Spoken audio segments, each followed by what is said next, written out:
Very good. So it's over 8 o'clock now. So I mentioned yesterday night that today's talk will be on the obstacles of meditation, especially the hindrances and a few other things. But first of all, that some people have already mentioned in the questions a term called the monkey mind as an obstacle to meditation. And there is such a thing as a monkey mind, but many people misunderstand exactly what is the monkey mind. So in my latest book, the Don't Worry, Be Grumpy, Good, Bad, Who Knows, I told the story of the real meaning of the monkey mind. And it goes like this. There was the big festival day of Wesak over in a big temple in Sri Lanka somewhere many years ago. And when there's a big festival day, many people come and they bring lots and lots of food, just like they bring at Bodhinyana over the road. And because as many people came, obviously many birds come to see if they can find something to eat.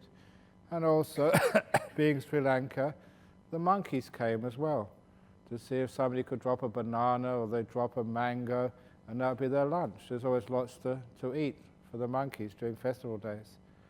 So one monkey had gone to the temple on Wesak Day, not because he was Buddhist, but because he was hungry. And he was waiting for someone to drop something, and the monk was giving the sermon, giving a talk. And he heard the monk talk about monkey mind. And because he was a monkey, he thought, this is interesting, I wonder what the priest is going to say about me. So he went to the window and listened intently to the Dharma talk, and what he heard made him really angry, because the teacher was saying the monkey mind was a bad mind, a terrible mind, the sort of mind which no one should really entertain, and you should strive hard to do something to get rid of the monkey mind. And the monkey was really offended. How can these Buddhists sort of say a monkey mind is bad? Monkey minds are good. I'm a monkey, I've got one, and I'm proud of my monkey mind, said the monkey. He said, I'm not going to stand for this. And so he was really upset of being defamed, that he went back into the middle of the forest and told all his friends. And all those monkeys, a whole troop of monkeys, they got really upset. What right of these human beings, to think a monkey mind is bad? Monkey minds are okay. That's discrimination. You shouldn't allow these things. That's offensive to monkeyhood. And they were all jumping up and down. And their leader, who was old and wise, and said, that is what the monkey mind means. Look at you, all jumping up and down, making a big noise. And all the monkeys thought, oh my goodness, they're right. Human beings are right. Being a monkey, you have to have a monkey mind, and that's a lot of suffering. And so they all got depressed and suicidal. When the leader of the monkeys said, but hey, I have heard, I've been to that temple as well looking for a mango on Wesak Day. I've heard that if you meditate, you can overcome the monkey mind. So all the monkeys, they had hope. They started jumping up and down. Yeah, let's meditate. Yeah, woohoo, we're going to meditate. Ooh, let's meditate.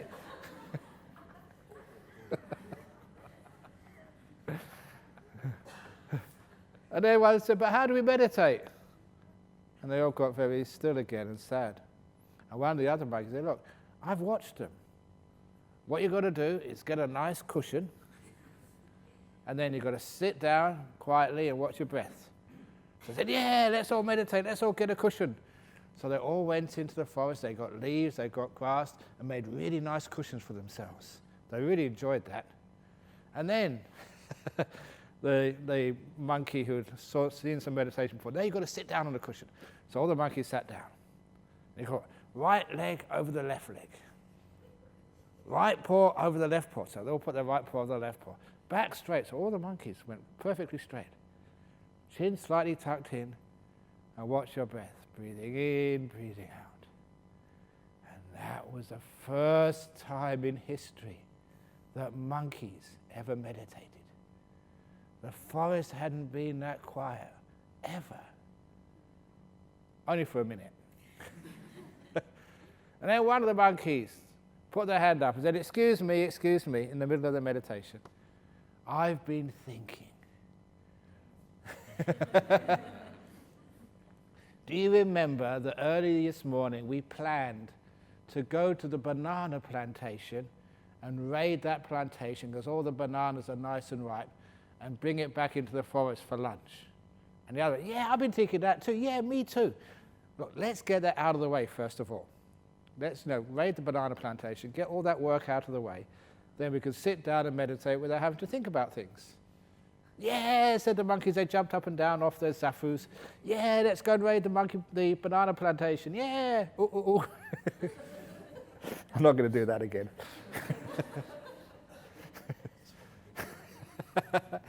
So they all swung off into the banana plantation, and they stole loads and loads of bananas, and they brought them all back into the clearing in the forest where they lived. They didn't eat them yet, because it wasn't lunchtime.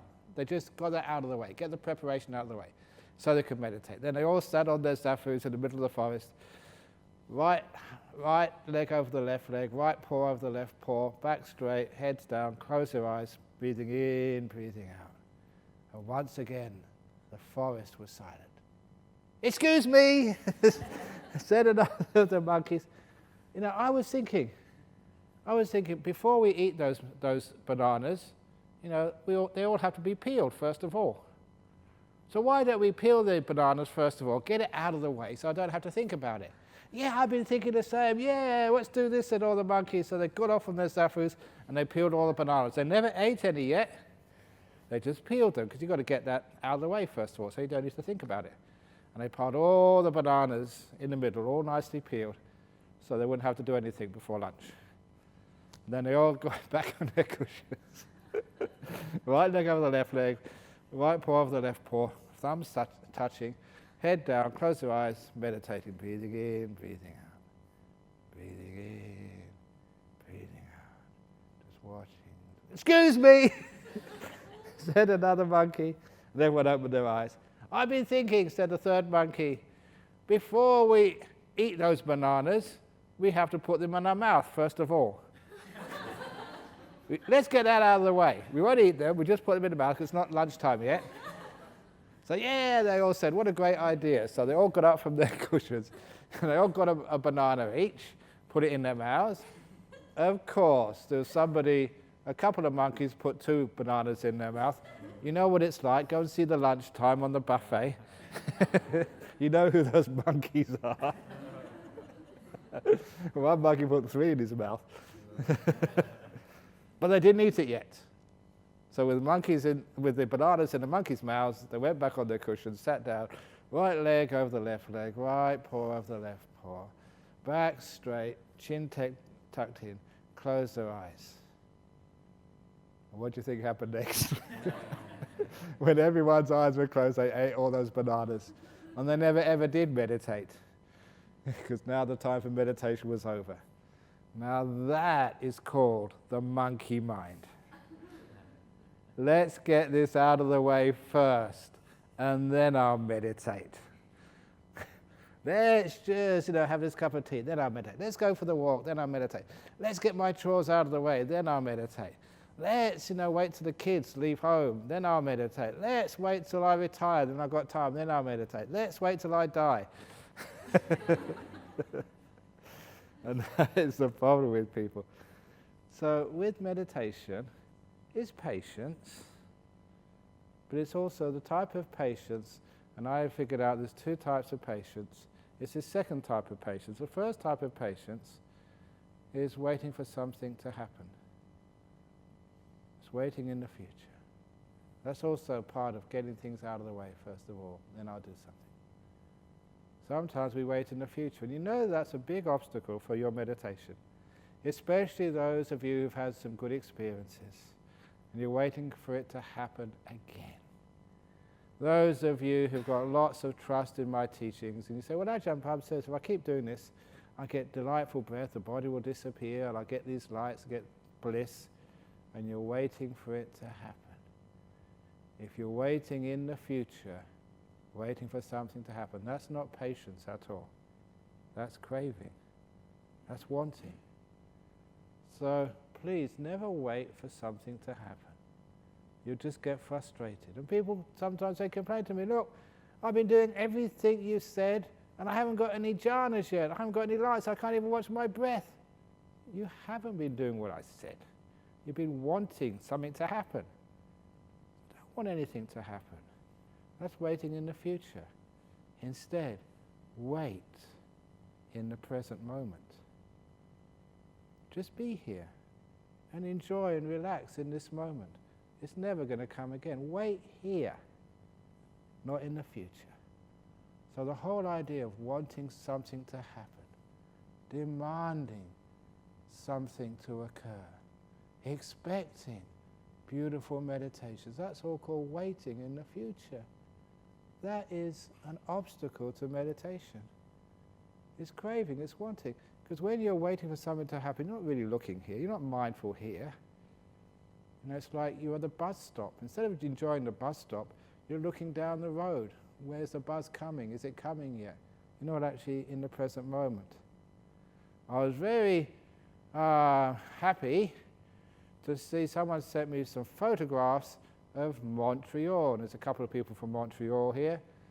And in the bus stops, in the central part of Montreal, they don't have normal bus shelters or seats where people can sit down to wait for the bus. What the local council in Montreal have done is just absolutely brilliant. They've put swings by the bus stop. So people can sit in the swings and swing backwards and forwards like in the playground while they're waiting for the bus. And what a wonderful thing that is. So you can enjoy yourself before the bus comes. And apparently you see these, I see this photograph, business people in a suit, the secretary, all dressed up, swinging backwards and forwards. They enjoy it so much when the bus comes, I'll get the next one, I'm having too much fun. Can you imagine that, just having swings at the bus stop? What a brilliant idea, a bit of fun in life. So we wait in the present moment and enjoy this moment, put fun into this moment. And if you put fun and enjoy this moment, the obstacle of waiting in the future disappears. Why are you waiting in the future? This moment's good enough. But that's one of the problems with people. We always think that happiness will be somewhere in the future. If we do the meditation right, if we listen, if we put forth effort, if we get up early, if we do this and do that, eat the right food, exercise, sleep enough, then it's all going to happen in the future. And that's missing the whole point. One of my favorite stories, number 2, this is story time. This is, some of you have heard this so many times, but what do you expect? You keep coming every year. The story of old monks don't lie. Because there was an old monk, and it's a tradition, being a monk or a nun, that sometimes you go wandering, you leave the monastery and you just wander the roads and forests of places like Sri Lanka or Thailand, in this case India, wandering from place to place, with no home, stay a while, meditate there, except during the rains retreat, the wasa, where you have to have a place to stay because it's too wet and stormy. It's a monsoon season in India. So the Buddha said, during the rains retreat, that's why we call it a rains retreat, you have to stay in one place. So this old monk had been wandering around, and he came to this poor farming cottage for alms round one morning. And the farmer happened to be a really devout Buddhist, and his wife too. So he gave the monk some food, and he said, "Monk, have you got anywhere to stay for the rains yet? The retreat is only a few days away." And the monk said, "Actually, I haven't found a place to stay for the retreat yet." So the farmer got on his knees and said, "Venerable sir, please stay with me. There's a beautiful meadow by the river not far from here. And my wife and I are so happy to look after you and feed you every day. We'll build a nice little hut in the meadow for you and look after you. We'd only ask one thing, that you come every few days, to teach us some Dhamma, to help us with our meditation, and maybe talk to our children." I had 2 small children. Give them some teaching, some stories and stuff, so they get uplifted. And the monk said, certainly I can do that for you. And so they built him a very simple hut. Monks are very easy to look after. When the monks first went overseas from Ajahn Chah's monastery, they went to England. And when they went there, the committee of the little organization said, can we afford to look after monks? So one of the people there, he was an economist. He actually was in the board of the Bank of England. He's a professor at Reading University, Colin Ash. So he was an economist, so he decided to work out how much it costs to look after a monk. So they know what they're up for. If you commit to looking after a monk or a nun, it's going to cost you an arm and a leg, you can't afford it. So he had to be responsible. So he did some calculations and he worked out a very interesting finding. He worked out it's cheaper to look after, say, a nun or a monk than to look after a dog. So the conclusion, because dogs, you have to take them to the vet, feed them, give them a little hut. There's lots of similarities there, because little dogs live in huts, and so do the monks and nuns. The dog eats out of a bowl, so do we. And the dog, you just pat them and they wag their tail, so do we. We're very easy to look after. Just take them for a walk in the morning and you're fine. But it's actually cheaper to look after a monk than look after a dog. So every home should have one. Wouldn't that be wonderful? Just a little hut in the back there, and you've got a little monk or your little nun in there. Whenever you want any sort of TLC, you just take the monk out and just wag the tail, teach you some dharma, some nice jokes, then you can put them back in the kennel and they're happy there for the rest of the day. So he said they could afford it. So it doesn't cost that much to look after a monk. So they were very happy looking after this monk. And he was teaching them for 3 months. And after 3 months, they got really attached to their monk. The farmer just loved him. Not just the wisdom, but where it came from. He's just so kind and generous. And he just brought so much happiness into their lives those 3 months. And even the children, they got to love him. He was like a grandfather to them. This beautiful, wise, kind person. They could play tricks on him and he would just laugh. They would tell him jokes, he would tell them jokes back. Just all I tend doing with the kids in Nolamara. And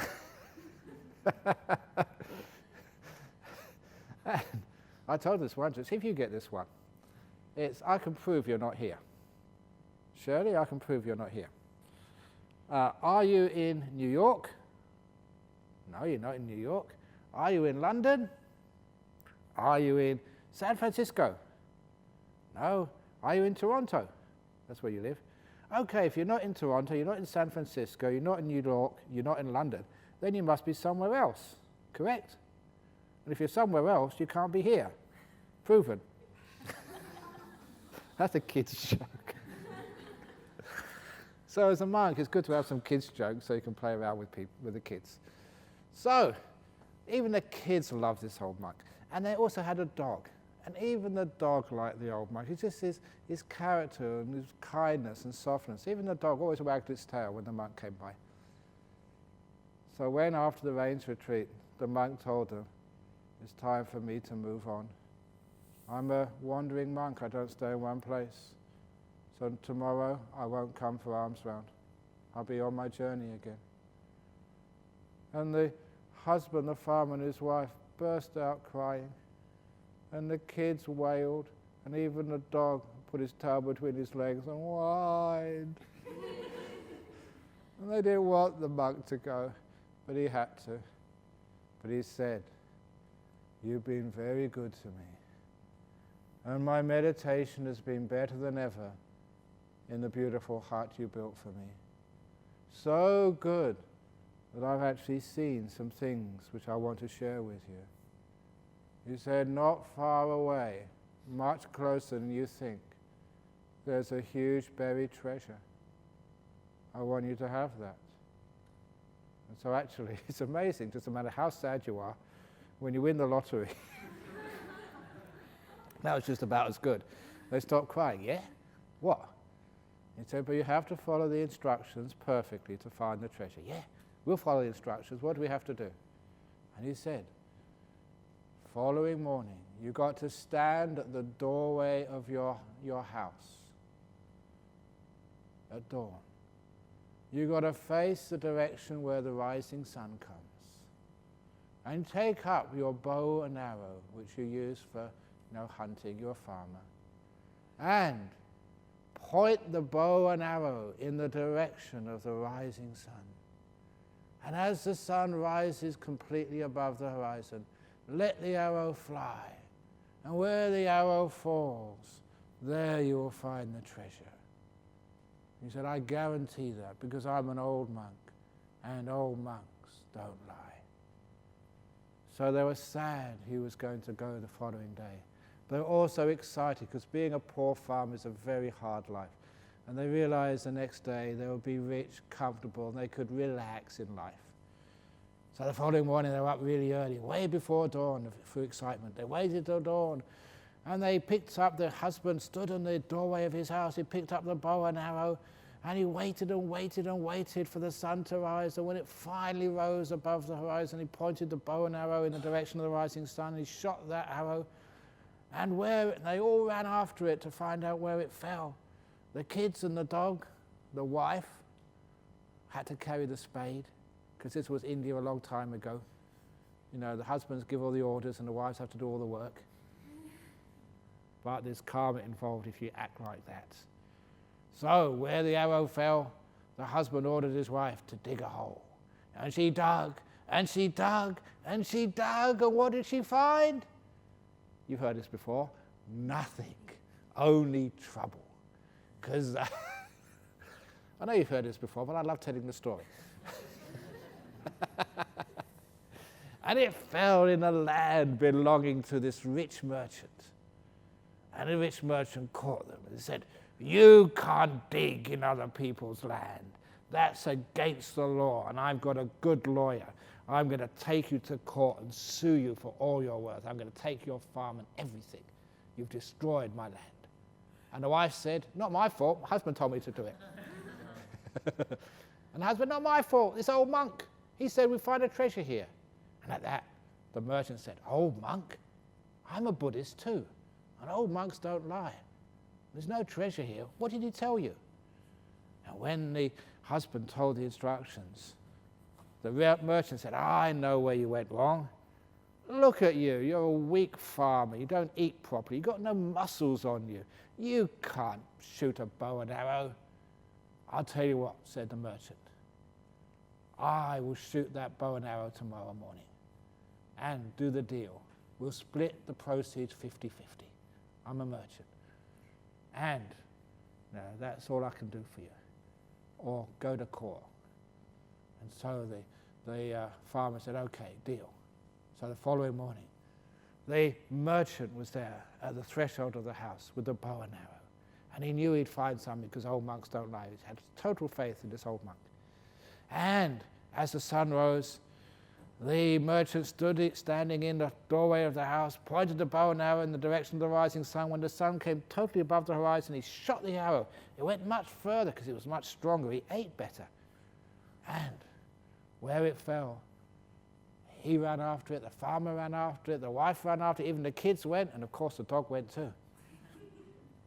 And where the arrow fell, guess who had to dig the hole? The husband.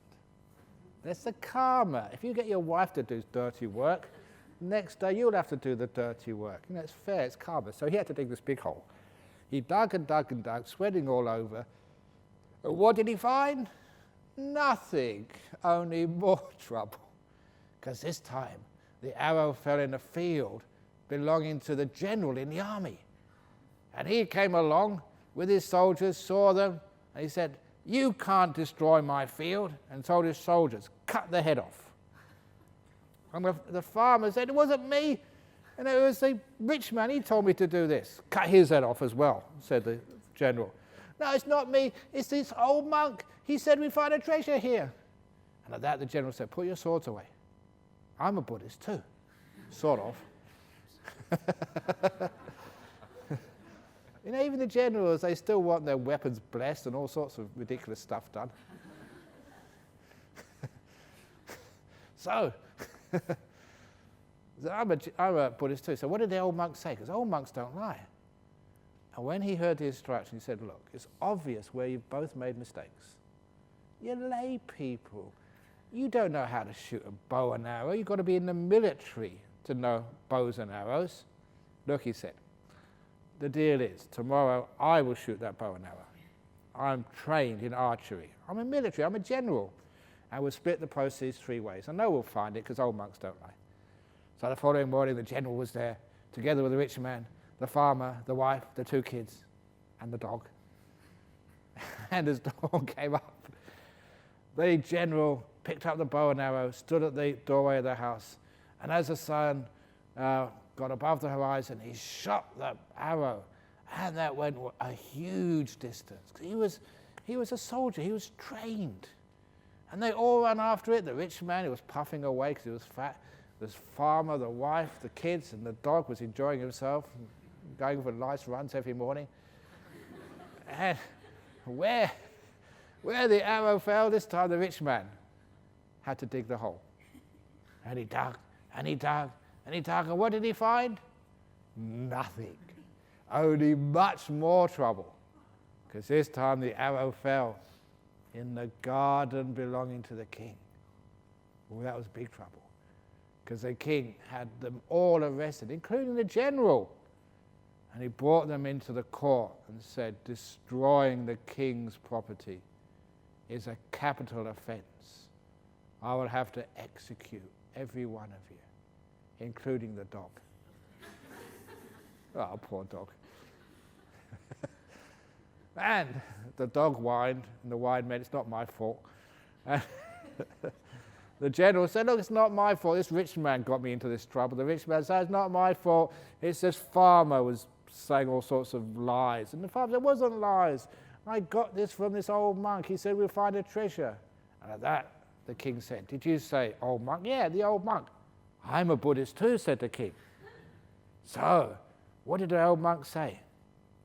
And the king couldn't work out where they made any mistake. But no, he said, this is really strange. I want to get to the bottom of this. So the king said, I'm going to put you all in jail for the time being, including the general, and a special little jail for the dog. I'll look after you until I find that monk and find out what's going on. So he put them all in jail, and he sent out for that old monk, and soon they found him. They brought him back to the palace. And the king said, you've got all these people into big trouble. Why? The old monk said, because they didn't follow my instructions, Your Majesty. I don't lie, I'm an old monk. Old monks don't lie. They never follow my... Where did they go wrong? Said the king. He said, Your Majesty, I'll do a deal with you. You come to that poor person's house tomorrow morning. You follow my instructions. And I want the general, the rich man, and the farmer and his family and the dog to come as well. And I guarantee you'll find the treasure tomorrow morning. And the king said, okay, deal. But if you don't find the treasure, I'll have to execute you as well. Okay. So the following morning, they were all at the house waiting for the sun to rise. And the king was standing in the doorway. And he turned around to the monk, am I standing in the correct position? Yes, said the monk, well done. And then he picked up the bow and arrow. Yes, correct, Your Majesty. He faced the rising sun. Correct, Your Majesty. And as the sun was about to rise above the horizon, he pointed the bow and arrow in the direction of the rising sun. Yes, correct, Your Majesty. And just as the sun just completely rose above the horizon, he was about to shoot the arrow, and the monk said, wrong, Your Majesty. What? Said Your Majesty. What am I doing wrong? Your Majesty, I never told him to shoot the arrow. I said, let it fly. And the king understood.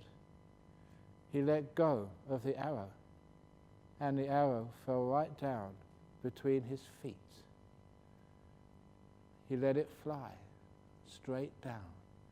And there they dug a very small hole, and they found this huge treasure, enough that even the dog could eat out of a silver bowl. for the rest of his life, let alone everybody else. And the moral of that story is, if you want to find the treasure of peace, bliss, of meditation, nimittas, jhanas, enlightenment, if you want to find that treasure, which I promised you, let go of the arrow of wanting. Stop shooting it over there, over there. Now I'm going to meditate. That's shooting it into the future. Let it go. And where it falls, which is right where you're sitting, right in this moment, there you'll find a treasure enough to satisfy you for the rest of your life. And that is true, because I am an old monk now. And old monks don't lie. I love telling that story because the punchline is brilliant. Can you understand your problems in meditation now? Shooting arrow over here, the arrow over there, and you think you can shoot the arrow, get stronger, get wiser, train yourself to meditate. If I train myself like the general, then I'll be able to get my treasure. You don't need to train yourself. You don't need to be strong. You need to be wise and follow the instructions. Just let it go. And right here, right now, you will find a treasure greater than your wildest dreams. That's how it works. So I'd spent a long time on that story, and I like telling it because it's profound. And because it's a story, people like hearing it. I like telling it, and you remember it. You can tell it to your friends and your kids and stuff. There's a nice little, very deep Dhamma in there. So a lot of times when we're waiting in the future, we're shooting the arrow in the future. It never happens. We've got to really be right here.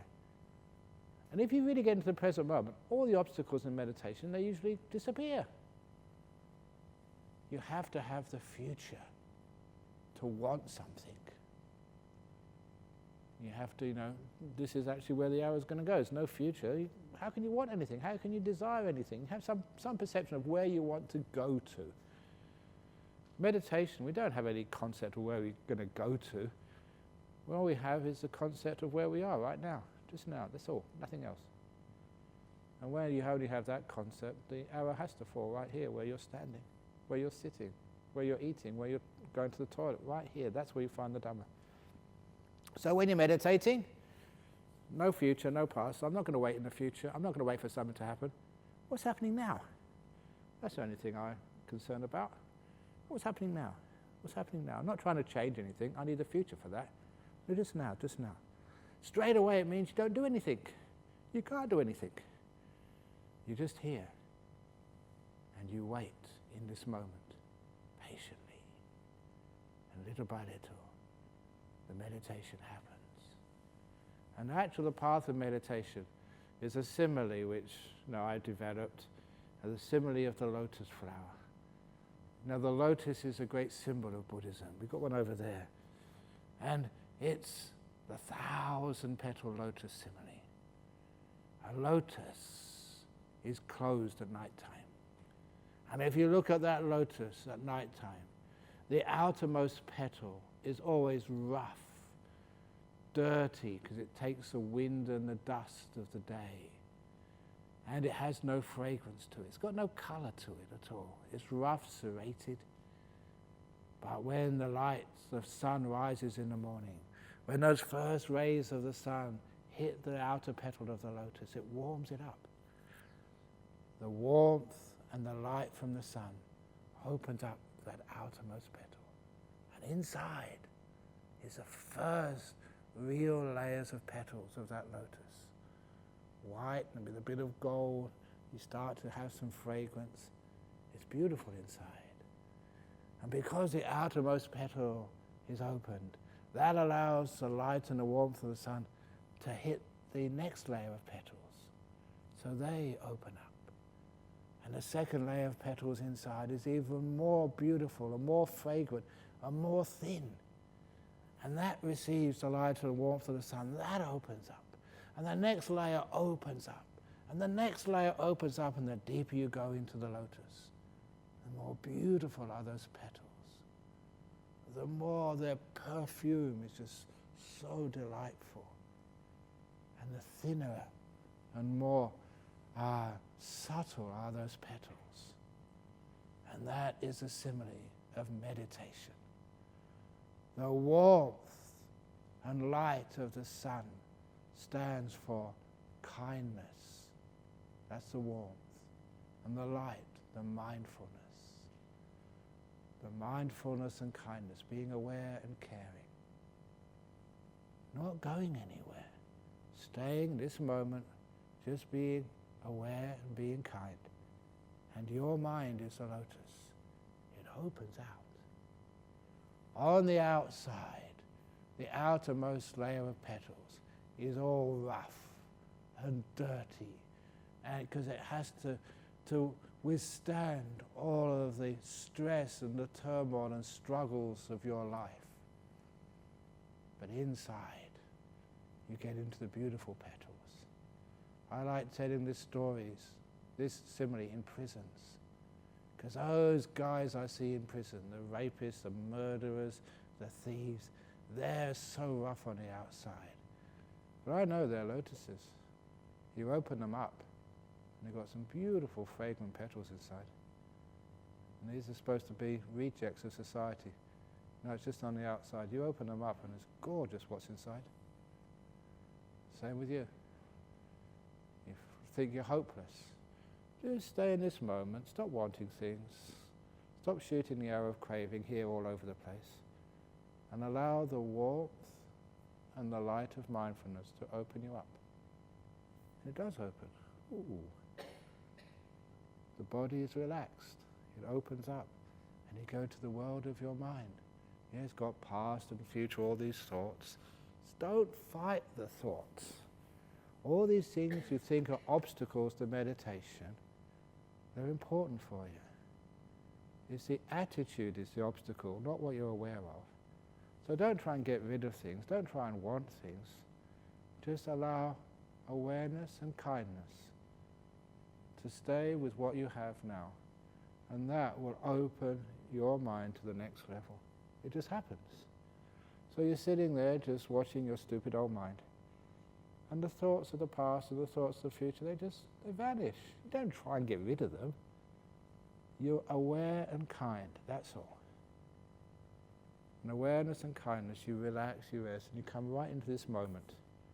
And that's a very beautiful layer of petals. And so, what am I supposed to be aware of in this moment? It doesn't matter what you're aware of, as long as it's in this moment. Right now, it might be the sound of somebody snoring. It may be the sound of somebody farting. And I always will say to people that if you do have problems with your digestion, you pass a lot of wind, please, out of kindness for everybody else, sit at the back. So there's no one behind you. So all those problems with people with wind problems, you must sit at the back. And so now, no, all the people sitting in the back. Why this?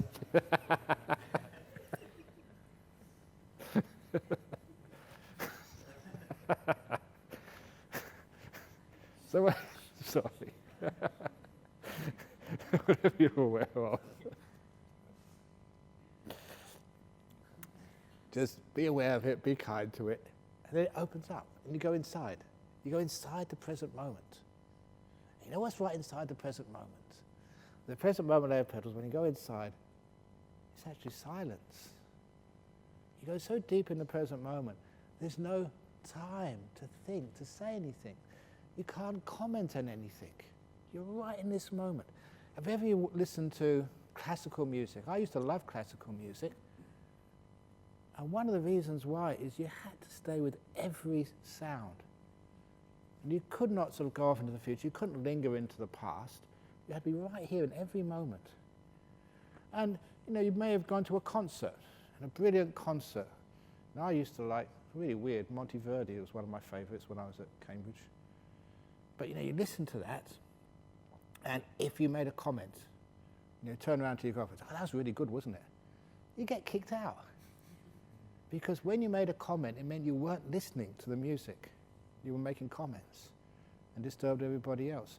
So when you are listening, you had to be in the present moment, and you're also silent. If ever you're listening to really fine music, or you're watching the sunset, you notice when you're really into this moment, you're silent. So right in the center of the present moment is a silence. So it just opens up, just because of mindfulness and kindness, you're silent naturally. And then what happens next in this middle of the silence that opens up? Inside of that is the breath. That's it, it's the only thing moving. So you're really silent, you're not doing anything, just being aware and being kind. And then you realize you're aware of the breath. It's always a nice breath at that time. And so what do? Nothing, you're just being aware, being kind in this moment. And then the breath gets really, really full. See the beginning to the end of the breath, not just breathing in, breathing out. From the very beginning of the in-breath, all the way to the end of the in-breath. Seeing the gap between the breaths all the way from the beginning of the out-breath to the end. It just happens naturally, you don't do it. Just the petals have opened up. And the deeper you get, the more beautiful it is, the more happy it is. And it gets into the next layer of petals, the delightful breath becomes so soft. So the full awareness of the breath, it becomes a delightful breath. It's just so wonderful, just watching this breath. Another layer of petals has opened up, and these are such beautiful, fragrant petals inside. The delightful breath. You're just watching that delightful breath, just being aware, being kind to it, not wanting anything in the whole world. And then that opens up into the beautiful lights in the mind. The delightful breath vanishes, and inside is beautiful lights. Now there's a very good simile at this stage, because there's a common problem, obstacle in meditation. For those who get to this stage of meditation, sometimes they can see a light, but they're also aware of their breath. They don't know which one to go to. It's like the petals have opened up, but not fully. You can see the outside petals, you can see the one's inside. The nimitta is the inside, the breath is the outside. What should you do? And it's always the answer is just be aware, be kind. And if the awareness and kindness is strong enough, the light and warmth of the sun is strong enough, it will open up the petal. If it's not, the petal will close. You can't do anything about it. Just be aware, be kind. Sometimes the light will just vanish, and you just go back to the delightful breath. Just carry on being aware, being kind. And sooner or later, it happens automatically. The whole petal will open up, and you've got this beautiful light inside. Then what do? It's always, and this incredibly beautiful petals in the heart of the lotus. And another nice thing about this story is that those petals are in each one of you right now. You've got the nimittas inside of you, you've got that bliss, you just got to uncover it. You don't need to get rid of something to get something else. It's right there. Stay where you are. This present moment, let go of the hour of wanting something more. Stay here and allow it to open up like the lotus. And you get so incredibly surprised that you get these experiences. And when people first get these experiences, they say, what, me? I'm just an ordinary person. My first retreat, I'm not a particularly good person, or maybe just, just everyone else does it, I do it as well. You think that you can't do this, and you can, and it's mind-blowing. You're sitting there, think, I can't meditate. And then you get these beautiful lights coming up and just bliss out. Because they're all in every one of you. You don't have to be a Buddhist, Christian, Hindu, a member of ISIS. They've all got nimittas inside of you. If you just sit still long enough and stop firing your weapons. So, inside of that is this beautiful light. And you just stay with it. Mindfulness and kindness, and that opens up. And right inside you get these incredible jhanas. Types of petals you never knew existed. Exquisite. And just so fragrant. Blows you away. And sometimes people, when they get into these jhanas, they say, well, how do I go from one jhana to another jhana? Because there's a lot of them. You just stay wherever you are. Mindfulness and kindness. And the petals open up inside the first jhana. That opens up. There's the beautiful petals of the second jhana. That opens up. Third jhana opens up, fourth jhana. You have the time. And sometimes people say the time of your life. That is wrong. The time of your many lives. We have many lives in Buddhism. And this is one of the best of all of your lives. This is one of those memorable experiences of hundreds of lives. Jhanas, wow. That's how it happens. And that simile of the lotus is really helpful because it gives you confidence. You may be this rough old person on the outside, all your problems, your traumas, all of the pain of your life, the difficulties, the struggles, your diseases, your addictions, and there's all of that here. And inside is this beautiful, beautiful petals of the lotus. You just need to be in this moment, mindful and kind, and you open up. It's a wonderful thing to see that happen, see the human being open up, and see the beauty inside of these gorillas, inside of themselves, and they realize that for themselves. Such a wonderful thing for a teacher to watch, the opening of your lotus. And there you go, that's all those obstacles. The hindrances, the real hindrances, I should say this, because let's talk about the hindrances. Now I'll say what the hindrances are. The hindrances, the first is wanting something. Greed, desire, chandaraga, wanting. And it's quite obvious. The other one is ill will, which is exactly the same thing, just the other side of the coin. When you want something, you want to get rid of something. So I want to get rid of my sloth and torpor. I want to be awake. I don't want to be dull and bored. I want to have that bliss, which Ajahn Brahm said. So when you want something, it means you don't want the thing you've got now. You want something else in the future. There's always ill will and craving. It's always what just keeps moving the mind, stops it being still. It gives it more business to do. So what are you getting ill will for? Getting angry, complaining. A total waste of time. You're not going to change things. Sometimes people get angry at me telling stupid jokes. But it's not going to change things. I'm conditioned, I'm sorry. I can't change at my age. Well, they want you to be different. You can't be different. You are who you are. So instead of this place here, we put so much energy and money into this place, and people can still complain. In fact, it doesn't matter how much money you put into it. We can turn this into a resort. I know a few really mega wealthy people. I can get them to turn this into like 5-star resort. Now think about it. Your rooms can have their own air conditioners, and instead of having these little beds, king beds, and imagine this, room service. Wouldn't it be wonderful? Just ring the bell and somebody comes and gives you a massage if you've got a sore back. And instead of just this buffet, you can have whatever food you like. You people are not vegetarians, you can go and order a steak. Or you can just order just your favorite food because, sometimes, these Asians here would like sort of hoppers in the morning, string hoppers, just from your favorite restaurant. Or you can order, your Singapore porridge.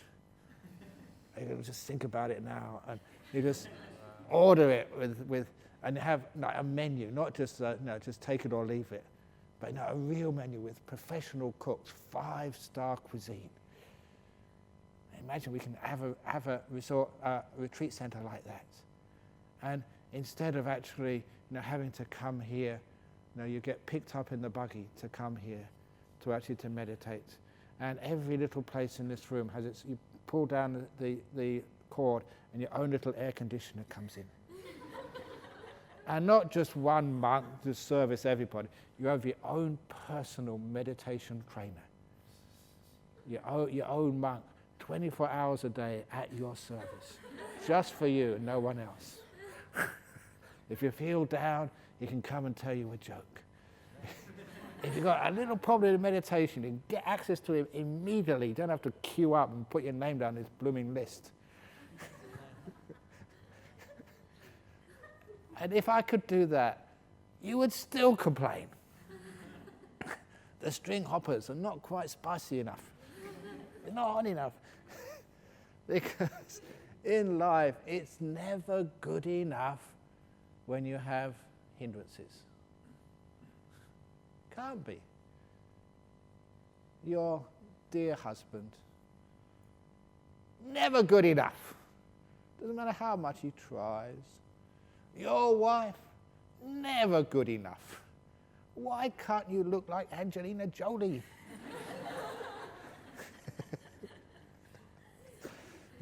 because you don't look like Brad Pitt.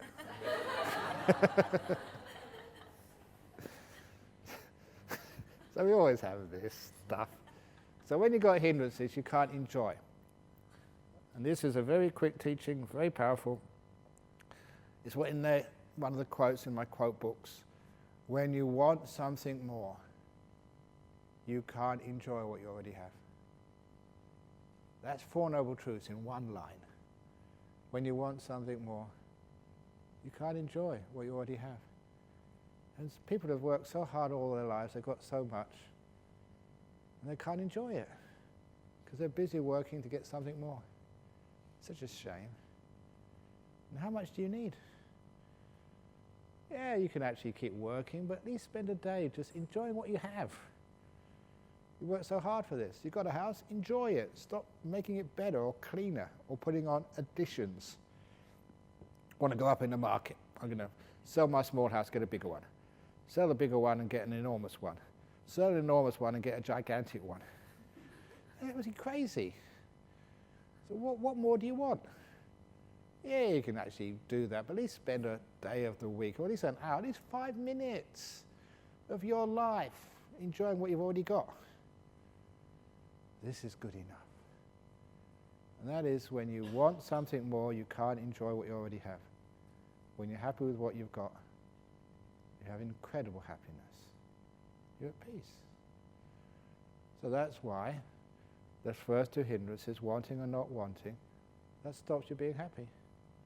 Stops you being peaceful. I'm not saying you should do that all of the time, but when you're meditating, no wanting. After you finish meditating, then have your desires.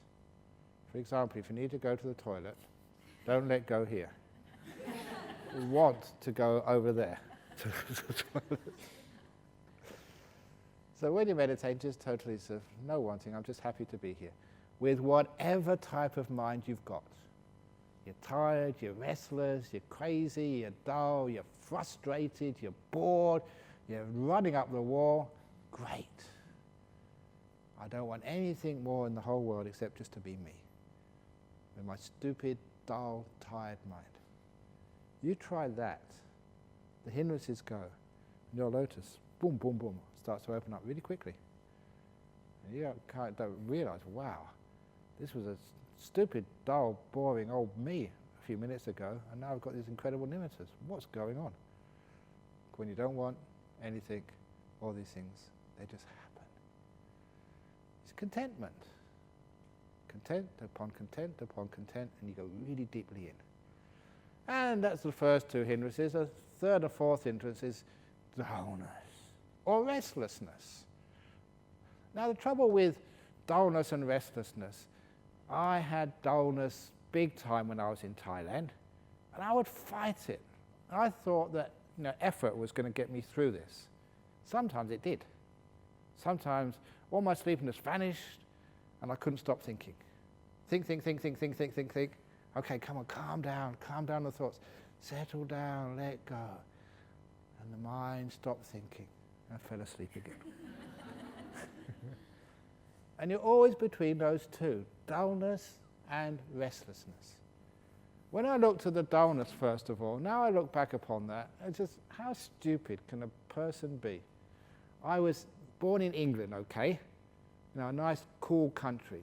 And I was now in the jungles of Thailand, no air conditioners, no fans, no electricity. It was hot, it was humid. I wasn't used to that. The one day we went off to Bangkok and I was doing some visas and I stayed in one of the temples there. They had an air-conditioned room. We got up at 3 o'clock in the morning because no one was using it at that time to meditate. No dullness at all because the climate was nice and cool. And these things started to make me think. Number two, in Thailand, I say we got up at 3 o'clock in the morning. Getting up at 3 o'clock in Thailand was optional. You could always get up earlier, but no later. And you used to go to bed 10:30. You only get about, I was told I only have 4 hours sleep at night.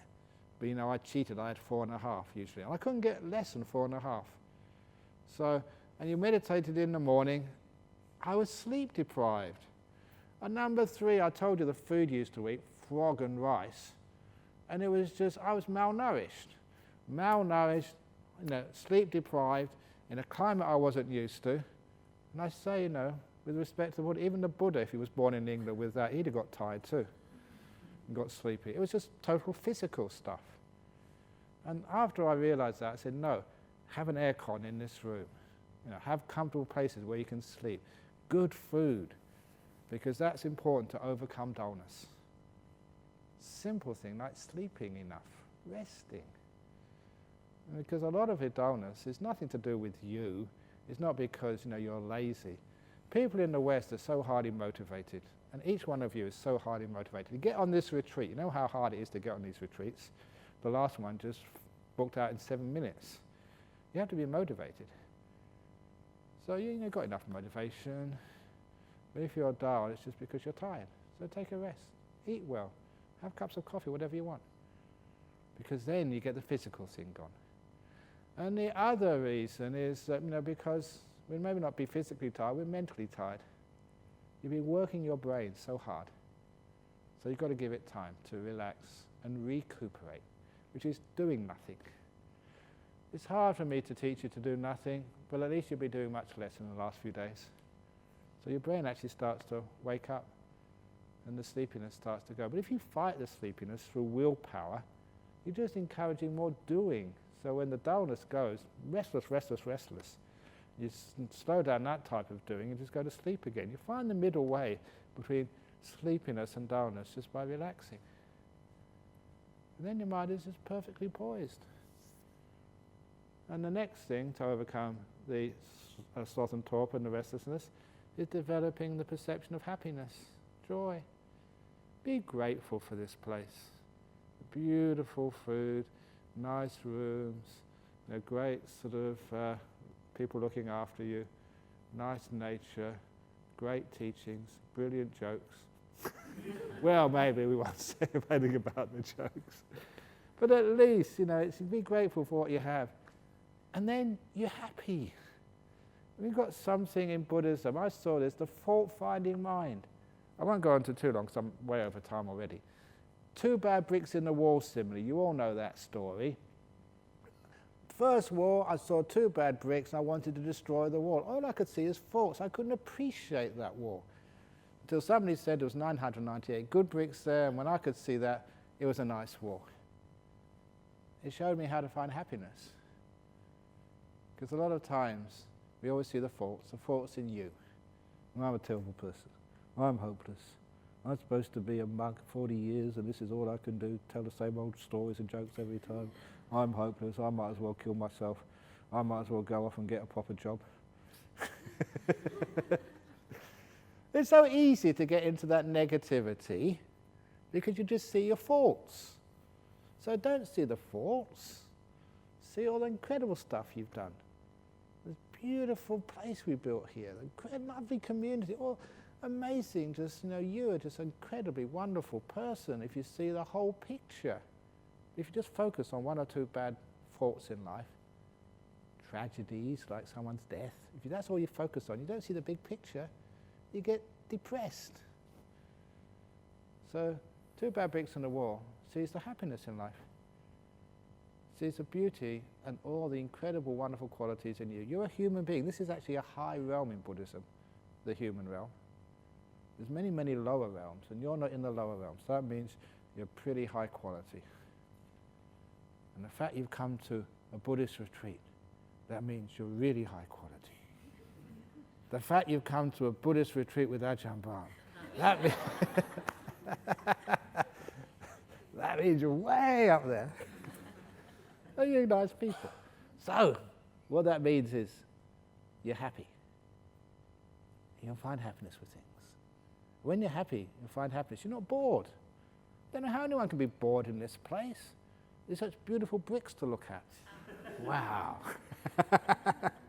There's beautiful skies to look at, birds, trees, flowers, kangaroos, so much stuff.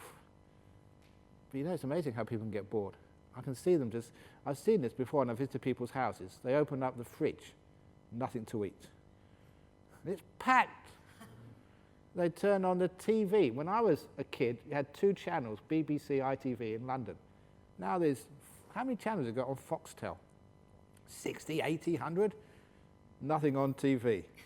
Are you kidding me? 80 channels? You can see it doesn't matter. So if you've got a mind which is dull, it will get bored with anything. But if you have wisdom, you can find fun with anything. See these great kids sometimes that they take a stone or they take a stick and they can make just a whole afternoon of pleasure out of something simple. Why can't we do that? What we do is take this mind and have a beautiful afternoon of pleasure, just watching this crazy old little mind and playing with it. So when we can find the happiness in things, you will find gratitude, no fault finding. That is also overcomes the dullness of the mind, and the boredom, the negativity. And you really start taking off in meditation then. So be careful of the obstacle of the fault-finding mind. That leads to so much of all the other four hindrances, wanting stuff, ill will, dullness, and restlessness as well. All comes from fault-finding. So look at this world, and you say, good enough. This wonderful little teaching, good enough. You're meditating here, oh, I'm a bit dull today. Please say that to yourself, good enough, this is good enough. Be content with this. And that contentment will open up your lotus really quickly. Just last little story, because I'm going to do the interviews. One of our members, she was visited England recently, the West Country, and now she's getting really old now. So she was visiting some of her husband's old friends. They used to be working in Malaysia, with the before independence, and so these old colonials. And this friend was in hospital, last parts of his life. Cancer, incontinent, both ends. Had to get the nurses to wipe his bum after he went to the toilets. And there was no quality of life. He thought he got really depressed. And when I went to visit, he said, I just want to kill myself. You can imagine how that is, when a person is in that age and everything is falling apart. And because this was one of my disciples, she said to him, come on, this is a beautiful place you're staying in. People are so kind here. You get nice food, you get a warm bed, and you're clean all the time. For this age, it's good enough. She kept on saying to him, good enough. Good enough. And he got it. He said, hey, yeah, you're right, actually, it is good enough. And so, he was peaceful. And he died 2 days later, naturally. And she was so happy that, in his last 2 days of his life, he understood good enough. It's a beautiful story. And even if he was old, dying, incontinent, cancer, so-called no quality of life, we would say, but it was good enough. People being kind to him, good food, a nice, clean, warm place, good enough. But when you want something more, you can't enjoy what you already have. And you die sad, depressed, angry. So this is good enough. It's brilliant teaching. So when you're meditating here, this is good enough. Sitting here, oh, I'm really stupid, I'm hopeless, no way I will ever get enlightened. No, this is good enough though. And then the enlightenment comes to you like a train. That's what happens. Okay, so that's the obstacles to meditation, how easy it is once you understand them to overcome them. So I expect you all to be enlightened by lunchtime because of these amazing teachings. But actually, no expectations. I don't really need you to be enlightened because you are all good enough.